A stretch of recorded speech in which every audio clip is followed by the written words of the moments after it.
Hey everyone. I want to talk about something important today because it's time to get back to our roots around free expression on Facebook and Instagram. I started building social media to give people a voice. I gave a speech at Georgetown 5 years ago about the importance of protecting free expression, and I still believe this today. But a lot has happened over the last several years. There's been widespread debate about potential harms from online content. Governments and legacy media have pushed to censor more and more. A lot of this is clearly political, but there's also a lot of legitimately bad stuff out there. Drugs, terrorism, child exploitation. These are things that we take very seriously, and I want to make sure that we handle responsibly. So we built a lot of complex systems to moderate content. But the problem with complex systems is they make mistakes. Even if they accidentally censor just 1% of posts, that's millions of people. And we've reached a point where it's just too many mistakes and too much censorship. The recent elections also feel like a cultural tipping point towards once again prioritizing speech. So we're going to get back to our roots and focus on reducing mistakes, simplifying our policies, and restoring free expression on our platforms. More specifically, here's what we're going to do.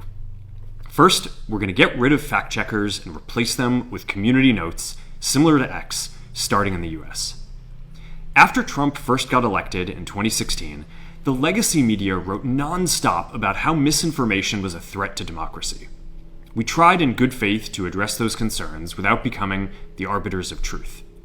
But the fact-checkers have just been too politically biased and have destroyed more trust than they've created, especially in the US. So over the next couple of months, we're going to phase in a more comprehensive community notes system. Second, we're going to simplify our content policies and get rid of a bunch of restrictions on topics like immigration and gender that are just out of touch with mainstream discourse. What started as a movement to be more inclusive has increasingly been used to shut down opinions and shut out people with different ideas, and it's gone too far. So I want to make sure that people can share their beliefs and experiences on our platforms.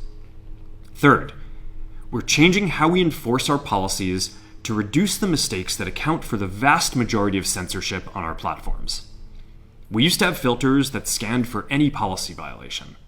Now, we're going to focus those filters on tackling illegal and high-severity violations. And for lower-severity violations, we're going to rely on someone reporting an issue before we take action. The problem is that the filters make mistakes, and they take down a lot of content that they shouldn't. So by dialing them back, we're going to dramatically reduce the amount of censorship on our platforms. We're also going to tune our content filters to require much higher confidence before taking down content. The reality is that this is a trade-off. It means we're going to catch less bad stuff, but we'll also reduce the number of innocent people's posts and accounts that we accidentally take down. Fourth, we're bringing back civic content. For a while, the community asked to see less politics because it was making people stressed. So we stopped recommending these posts. But it feels like we're in a new era now, and we're starting to get feedback that people want to see this content again. So we're going to start phasing this back into Facebook, Instagram, and Threads while working to keep the communities friendly and positive. Fifth, we're going to move our trust and safety and content moderation teams out of California, and our US-based content review is going to be based in Texas. As we work to promote free expression, I think that it will help us build trust to do this work in places where there is less concern about the bias of our teams.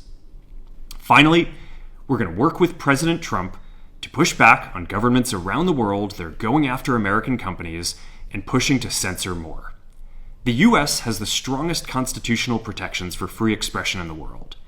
Europe has an ever-increasing number of laws institutionalizing censorship and making it difficult to build anything innovative there. Latin American countries have secret courts that can order companies to quietly take things down. China has censored our apps from even working in the country.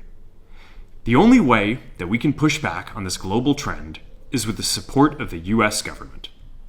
And that's why it's been so difficult over the past 4 years when even the US government has pushed for censorship.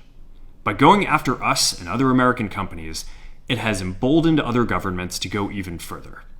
But now we have the opportunity to restore free expression, and I am excited to take it. It'll take time to get this right, and these are complex systems. They're never going to be perfect.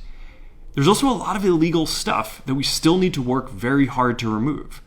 But the bottom line is that after years of having our content moderation work focus primarily on removing content, it is time to focus on reducing mistakes, simplifying our systems, and getting back to our roots about giving people voice.